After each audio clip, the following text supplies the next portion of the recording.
కార్యక్రమానికి ముందుగా శ్రీకృష్ణుడి పాంచజన్యం శంఖారావాన్ని పూరించి మరి మనము ఈ కార్యక్రమాన్ని ప్రారంభించాం. అలాగే ఈ కార్యక్రమం శంఖారావాన్ని పూరించకముందే కొంతమంది గుండెల్లో ఢమరుకం కూడా మోగించి నిజంగా ఎన్నో ప్రశ్నలు, ఎన్నో సందేహాలు, మరెన్నో భయాలతోటి ఈ కార్యక్రమం ఎలా జరుగుతుంది, ఈ కార్యక్రమం ఇంతటితో ఆగిపోతుంది, ఈ కార్యక్రమం ముందుకు ఎలా సాగుతుంది, ఈ కార్యక్రమం ముందుకు సాగనివ్వకుండా ఎలా చేయాలి అనేటటువంటి ఆలోచనలు ఎన్నెన్నో ఎన్నో ఎన్నో ఎన్నో అవన్నీ చూసి ఈ వేదిక మీదకి రావడం జరిగింది. అందరికీ కూడా ఇక్కడ ఉన్నటువంటి మహాత్ములందరికీ కూడా మేము అక్కడ చెప్తున్నాను, జీవితాన్ని త్యాగం చేశారు ప్రతి ఒక్కరు కూడా. వారు ఆ యొక్క మన భారతావనిలో మనం జన్మ తీసుకోవడం ఎంత గొప్ప అదృష్టమో, అలాగే ఒక కాషాయం కట్టుకొని ఆ యొక్క జాతిని ఉద్ధరించడానికి వచ్చినటువంటి వీరందరి మనతో ఉండడం కూడా మనం చాలా అదృష్టం చేస్తున్నాం. ఇంకా బంగారయ్య గారి గురించి చెప్పాల్సిన అవసరం లేదు. భరతమాత ముద్దుబిడ్డ బంగారు ఆయన యొక్క స్పీచ్ తోటి నిజంగా హైందవ ధర్మం, సనాతన ధర్మం అనేటటువంటి గొంతుకని తెలుగువాడిలో ఘంటారవం మోగించినటువంటి ఆ యొక్క స్వరానికి నిత్యం నేను మీ అభిమాని. ఇలాంటి మహాత్ములు ఎంతో మంది ఇక్కడ ఉన్నారు. ఇక్కడ చాలామంది మొట్టమొదటి ప్రశ్న ఏంటి అంటే, సనాతన బౌద్ధం అనేటటువంటిది ఎందుకు అవసరం వచ్చింది మీకు అన్నారు. అరే, సనాతన బౌద్ధు మాకు అవసరం రాలే, మాకు అవసరం రాలా. ఎందుకంటే విశాల భారతావని మాదే, మాదే, ఎప్పటికీ మాదే. కానీ ప్రశ్నించేటటువంటి గొంతుకకి ఒక అధికారము ఏదైతే ఉంటుందో, అధికారికంగా ఏదైతే ఈరోజు ఈ భారతావని మొత్తం ప్రతి విశ్వంలో ఈ భారతావనిలో ఉన్నటువంటి ప్రతి ఒక్క అడుగు అణువు పరమాణువు కూడా మనదేనని మేము ఎంతో గర్వంగా, ఎంతో ధైర్యంగా ఉన్నటువంటి రోజుల్లో ఎవడో వస్తాడు, ఒక పేపర్ ఇస్తాడు, ఒక కర్చీఫ్ వేస్తాడు, అడుగు దూరం నుంచి 5 లక్షల ఎకరాలు మనమేనని ప్రకటించేశాడు. వారిని ప్రశ్నించాలి, వారిని ప్రశ్నించాలి అంటే ఒక అధికారంలో ఉండాలి. ఆ అధికారం అనేటటువంటి దానికి ఈ రోజు మనం ఖర్చీపు వెళ్ళలేదు, శూలమే కూర్చున్నా అందరికి ఉండదు. అది మాత్రం గుర్తుపెట్టుకోవాలి. ఇవాళ మాట్లాడుతున్నారు సనాతన ధర్మం అంటే ఎంత వ్యంగ్యంగా మాట్లాడుతున్నారు. కొన్ని మా యొక్క మీడియా మిత్రులకు కూడా నేను చెప్పాల్సినటువంటి అవసరం ఉంది. ఇక్కడ చాలా మందికి కూడా అక్కడ కూర్చుని యాంకర్లు కూడా ఒక నాలెడ్జ్ లేకుండా మాట్లాడుతున్నారు. సనాతన ధర్మం అంటే ఏంటండి? మీరు అడిగే ముందు సనాతన ధర్మం అంటే ఏంటో మీరు తెలుసుకోవాల్సినటువంటి అవసరం. అలాగే ఇంకొక విషయం చెప్తున్నాను, మిగిలిన మతాలకు చెప్పాలి. సనాతన ధర్మం అంటే ఏంటి అసలు మీకు తెలుసా? ఎవరికైనా తెలుసా? ఎవరికైనా తెలుసా అంటున్నారు. ఒక్క మాట చెప్పానా? వాళ్ళకి చెప్తున్నాను. ఒకప్పుడు చర్చికి వెళితే ఏం కనిపించేది? కేవలం ప్రార్థనలు కనిపించాయి. వాళ్ళ చేతుల్లో ఏం కనిపించేవి? బైబిళ్ళు మాత్రమే కనిపించేవి. అక్కడ ఏమి నడిచేవి? కేవలం ప్రవచనాలు మాత్రమే నడిచేవి.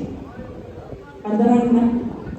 తరువాత మన బంగారయ్య లాంటి వాళ్ళు ఎప్పుడైతే, స్వామి లాంటి వాళ్ళు ఎప్పుడైతే దళం విప్పారో సనాతన ధర్మం అంటే ఏమిటి అనేటటువంటి కొన్ని వేల గొంతుకులు రావడంతో ఆ ధర్మం వైపు మొత్తము మన యొక్క భారతావని యొక్క ప్రతి ఒక్క మాతృమూర్తి, ప్రతి ఒక్క సోదరుడు ఆ యొక్క ధర్మం యొక్క గొప్పతనం తెలుసుకుని ఆ మతం నుంచి తిరిగి మళ్ళీ మన ఇంటికి, సొంత ఇంటికి గర్వాపసి మళ్ళీ మన హిందూ ధర్మంలోకి మారిపోతా ఉన్నారు.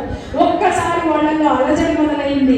ఎందుకు వీళ్ళు మళ్ళీ తిరిగి వెళ్ళిపోతున్నారు అనండి వీళ్ళని అడిగితే, అయ్యా మేము పెట్టుకునే బొట్టులో ఇంత మహత్యం ఉందని మాకు తెలియదు, మేము కట్టుకునే కట్టులో ఇంత అద్భుతం ఉందని మాకు తెలియదు, మేము రాసుకునే పసుపులో ఇన్ని ఔషధ గుణాలు ఉన్నాయని ఇంత మహత్వం ఉన్నది మాకు తెలియదు, మేము వెలిగించేటటువంటి ఆ దీపం జ్యోతి యొక్క శక్తి ఎక్కడ నుంచి మా ఇంటికే దేవుణ్ణి తీసుకొస్తుందన్న సంగతి మేము ఇంతవరకు మాకు తెలియదు.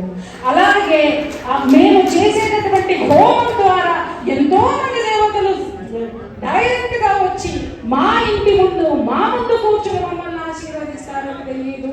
కాబట్టి ఒక్క నిమ్మకాయ శరీరాన్ని ఎంత శుభ్రం చేస్తుందో నా యొక్క అస్తిత్వాన్ని కూడా అంతే శుభ్రం చేస్తుందని నా నిమ్మకాయ, నా పసుపు, నా యొక్క అగ్ని, ఇవన్నీ విలువ నాకు తెలియదు. కాబట్టి నేను వెళ్ళిపోతున్నాను అని సమాధానం చెప్పి మరి వీళ్ళందరూ బయటికి రావడం జరిగింది.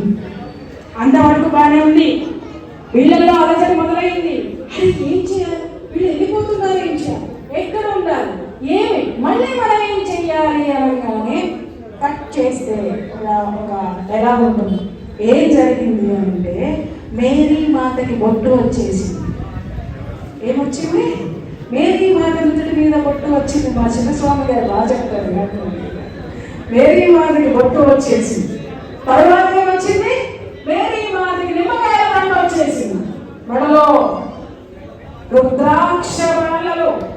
తర్వాత హోమాలు మొదలైనవి. ఇవే చర్చిల్లో హోమాలు మొదలైనవి. పాస్టర్లందరూ పూజారులుగా మారిపోయినటువంటి ఆ యొక్క శకానికి మంది పలికినటువంటిది మన సనాతన ధర్మము. ఆ ధర్మాన్ని ప్రచారం చేసేటటువంటి ధర్మకర్తలే. జై శ్రీరామ్. కాబట్టి అది సనాతన ధర్మము. సనాతనము పూర్వము భూమి పుట్టక ముందే ధర్మం పుట్టింది. మన భూమిలో భారతదేశం యొక్క గొప్పతనం ఏంటని ఎవడైనా అడిగితే మా దేశం విశాలమైనది. ఎంత విశాలమైనదో మా హృదయాలు కూడా అంతే విశాలము. ఎంతమంది వచ్చినా కూడా మేము ఆతిథ్యం ఇస్తాము, కానీ అధికారం మాత్రం ఇవ్వము. ఇచ్చామా ఎవరికైనా? ఇచ్చాము. సరే పోని సరే పోని సరే పోని అని అనుకున్నామా? సరే మనవాడు కదా మనవాడు కదా, వచ్చిన ప్రతి ఒక్కడూ మనవాడే కదా అనుకున్నాడు. ఒరే నేను మీ వాణ్ణి కాదు అని ఎప్పుడైతే ఎక్కడ తిరుగుబాటు వచ్చిందో తెలుసా? మన జాగా ఆక్రమించుకున్నప్పుడు తిరుగుబాటు రాలేదు. మన యొక్క సంపద మొత్తం పూలగొట్టుకుని 17 సార్లు దండయాత్ర చేసినటువంటి గజనీ మహమ్మద్ ఎన్ని సంవత్సరాలు మన దేశ సంపదను తీసుకెళ్ళినా కూడా దండయాత్ర రాలేదు. ఎప్పుడు దండయాత్ర వచ్చింది అంటే మన ఆడపడుచుల బొట్టు తీసివేసి మన రుద్రాక్షని కాలికి వేసి తొక్కిన రోజున ఆ యొక్క శక్తి, ఆ యొక్క భరతావని, ఆ యొక్క సిద్ధ పురుషులు వాళ్ళందరి యొక్క ప్రతిరూపాలే. ఇదిగో ఇక్కడ ఉన్నటువంటి విప్లవకారులు, విప్లవ యోధులు, వాళ్ళందరి రూపంలోనే ఈ యొక్క సనాతన ధర్మాన్ని కాపాడుకోవడానికి విప్లవం వచ్చింది. విప్లవం ద్వారా పోరాటం వచ్చింది. పోరాటం ద్వారా స్వాతంత్రం వచ్చింది. ఎప్పుడైనా సరే నా నేలని టచ్ చేయి ఊరుకుంటా, అలాగే నా ఆస్తిని టచ్ చేయి ఊరుకుంటా, నా ధర్మాన్ని టచ్ చేస్తే మాత్రము ఏం చేస్తామనేది చరిత్ర చెప్పింది మనకంతా. కాబట్టి మనం బానిసలం కాదు, మనం యోధులం. ఎవరిలోకి మనం పోలేదు. మన ధర్మం ఏం చెప్తుంది అంటే ఎవరిది మనం ముట్టుకోలే, ఎవరి ఆస్తులు కొల్లగొట్టుకుని రాలేదు, ఎవరి శాపాలకి మనం పోలేదు.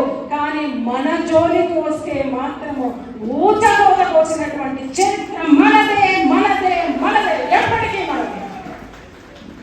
అంత గొప్ప సనాతన ధర్మము ఈ రోజు మనము మన యొక్క ధర్మం గురించి మనం చెప్పడం మానేసాం. ఇది బాధాకరమైనటువంటి విషయం. ఈ రోజు చాలా మంది అడుగుతున్నారు, సనాతన బోర్డుకి కావలసినటువంటి అవసరం ఏమున్నది ఈ రోజు, అసలు ఆ బోర్డు ఎందుకు ఉండాలి అని, అసలు వాటికి నిర్దిష్టమైనటువంటి ప్రామాణికత ఏముంది అని మాట్లాడుతున్నారు. ఈ సనాతన బోర్డు ఎందుకు ఏర్పడాలో తెలియాలంటే ఇక్కడ కొంతమందికి ఆ యొక్క వక్ఫ్ బోర్డు ఎందుకు ఉంది అనేటటువంటి విషయాన్ని తెలియాలి. ఆ వక్ఫ్ బోర్డు యొక్క అకృత్యాలు ఏంటనేది తెలియాలి. దానివల్ల మన భారతావని ఎంత నష్టపోతుందో ఇక్కడ ఉన్నటువంటి ప్రతి ఒక్కరికి తెలియాలి అని అంటే ఈ వక్ఫ్ బోర్డు మీద ఈ వక్ఫ్ బోర్డు కింద కొన్ని లక్షల ఎకరాలని ఆ యొక్క కబ్జా చేస్తున్నటువంటి ఆ యొక్క చర్యల మీద నిజంగా చెప్తున్న పోరాటం చేసి నిత్యం నిరంతరం కనీసం ఇప్పటికి ఎన్నోసార్లు ప్రాణం మీదకి తెచ్చుకొని ప్రాణాపాయ స్థితి నుంచి తప్పించుకొని మరి పోరాడుతున్నటువంటి యోధులు మన మధ్య ఉన్నాడో గిరీష్ దారామణి చిత్రగుప్త ఛానల్ మీరు చూస్తూనే ఉంటారు. పొద్దున్నే వేస్తే హిందుత్వం హిందుత్వం హిందుత్వం కట్టర్ హిందూ అంటారు. ఆ కట్టర్ హిందువుని ఒక్కసారి నేను వేదికకి పిలిచి నేను మీకు పరిచయం చేయాలి. ఈ వక్ఫ్ బోర్డు ఏంటి అనేది తెలిస్తే ఈ రోజు, ఎందుకంటే అతను చెప్పిన విషయాల ద్వారా సనాతన బోర్డు యొక్క ధర్మానికి మనం ఎందుకు శంఖారావం పూరించాం, ఆ యొక్క పోరాటాన్ని మనం ఎందుకు నేర్చుకోవాలి, ఎందుకు సాధించాలి అనేటువంటి విషయాలు మనకి వస్తాయి. ఒక్క 5 నిమిషాలు వారు మన గురించి ఆ వక్ఫ్ బోర్డు వల్ల, ఈ సనాతన బోర్డు తెచ్చుకోవడం వల్ల దాని మీద మనం పోరాటం చేయడానికి మనం ఎంత నష్టపోతున్నాం, మనకి ఎంత అవసరం అనేది చెప్తారు.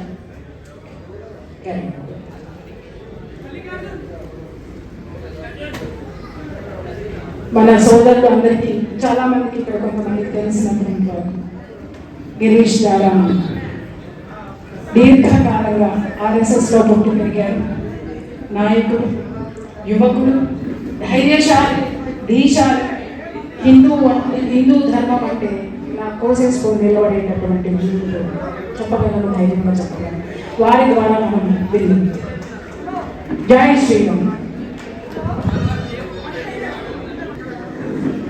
సనాతన హిందూ ధర్మ జాగృత మహాసభ. నిజంగా చెప్పాలంటే నాకు మాట వస్తలేదు ఫస్ట్ టైం. ఎందుకంటే నన్ను పెంచి మీకు పరిచయం చేసిన నా తల్లిదండ్రులు, నాకు విద్య నేర్పిన గురువులు, ఇవాళ నాకు సనాతన ధర్మం పట్ల సంకల్పం ఇచ్చిన పెద్ద పెద్ద పీఠాధిపతులు, వాళ్ళ ముందు నేను మాట్లాడాలంటే కొంచెం ధైర్యం నిజంగా చెప్పాలంటే మాట కలబడదు. వారందరికీ నాకు డేటా ఉంది. వారందరికీ ఒకసారి పాదాభివందనం చేస్తూ నాకు ఈ అవకాశం ఇచ్చినందుకు ఆజన్మాంత రుణపడి ఉంటానని చెప్పి నా సనాతన బంధు సోదరులకు సంఘానికి వందనం చేస్తున్నాను. అక్క నా పరిచయం చేసినప్పుడు నేను ప్రతిసారి ఒక టాపిక్ పైన పోరాడుతున్నా, కట్టర్ హిందూ, గర్వంగా గర్జించి చెప్తా కట్టర్ హిందూ అని. ఈ మాట మాట్లాడేటప్పుడు వెనక ఒకసారి తిరిగి చూస్తే ఈ సభ కూడా నా దేశం నా ధర్మం అని చెప్పి అక్కడ స్టార్ట్ అయింది. దేశ ప్రేమలనే దైవ ప్రేమ చూపించుకున్న ధర్మం నా దేశానికి. ఊకే వసుదైవ కుటుంబకం అని ఎవరు అనలే, ఏ మతం అనలే. ఇప్పటిదాకా స్వామీజీ వాళ్ళది మతం, నాది ధర్మం, ఇది మన బాధ్యత, ఇదే మన బరువు అని చెప్పి నా సనాతనం నాకు నేర్పింది. సో ఇక టాపిక్ నాకు ఇచ్చింది వక్ఫ్ కాబట్టి ఇది ఎందుకు అవసరం మనకందరికీ అని చెప్పి తెలుసుకోవాలి. కాబట్టి సమయానికి కట్టుబడి ఉంటా అని చెప్పి మాటిస్తున్నా. కొంచెం అక్కడిక్కడ కొంచెం క్షమాపణ నాకు క్షమించాలి. వక్ఫ్ ఒక్కసారి మీతో నాకు జర ఏమంటారు, మీరు ఇట్టున్నారా లేదా నాకు తెలుసుకోవాలని ఉంది. వక్ఫ్ అంటే ఎంతమందికి తెలుసు? జర చేతులు ఎత్తురానా, సగం సగం ఎత్తకురానా, సగం తెలిసిన వాళ్ళు అవుతారా? చేతి మొత్తం ఎత్తురానా లేకపోతే కింద దించురానా? వక్ఫ్ ఎంతమందికి తెలుసా? కొన్ని చేతులు తెలియాలి, మీకు తెలవాల్సిన అవసరం ఉన్నది. ఎందుకంటే ఇన్ని రోజులు మీరు అనుకున్నారు వక్ఫ్ అంటే ఏంది, అసలు ఇది ఏంది, నాకు వచ్చిందా, నాకు రేషన్ బియ్యం వస్తే చాలు, నాకు పెట్రోల్ 10 రూపాయలకు వస్తే చాలు. కాకపోతే నీ కిందున్న భూమిని ఆడు గుంజుకొని తీసుకుపోతున్నాడు. నీకు భూమి లేకపోతే నీ బండిల పేడ నడుపుతావు, నీ బండి నడిపినందుకు నీకు పెట్రోల్ ఎడికైనా వస్తుంది అని నువ్వు ఆలోచించినావా అని అడుగుతున్నా.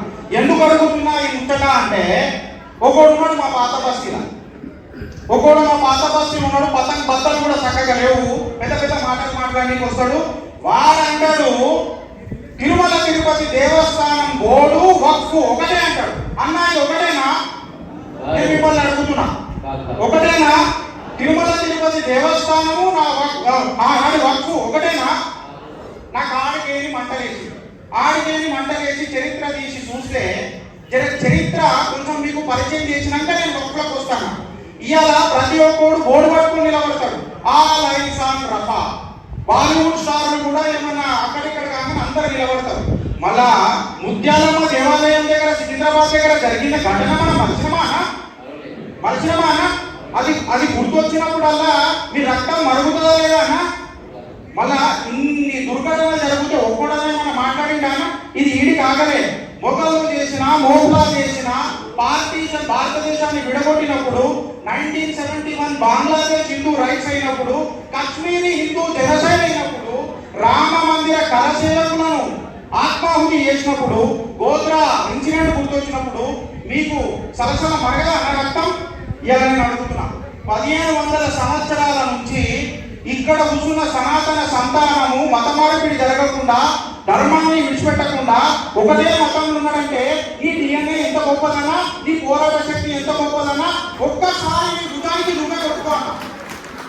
ఈ మాటలు ఎందుకన్నా చూస్తున్నానంటే అన్న, సుమారు వక్ఫ్ అనేది కేవలం మీకు పేరు కాదన్నా, అది మీ జీవితాన్ని, మీ జీతాన్ని ఆపే శక్తి ప్రభుత్వాలు వాళ్ళకి ఇచ్చిన ఒక బ్రహ్మాస్త్రం అన్న. నువ్వు కేవలం నాకేంది 8,70,000 ప్రాపర్టీల నుంచి 9.5 లక్షల ఎకరాల భూమి వక్కున్నదన్న. ఎంతుంది?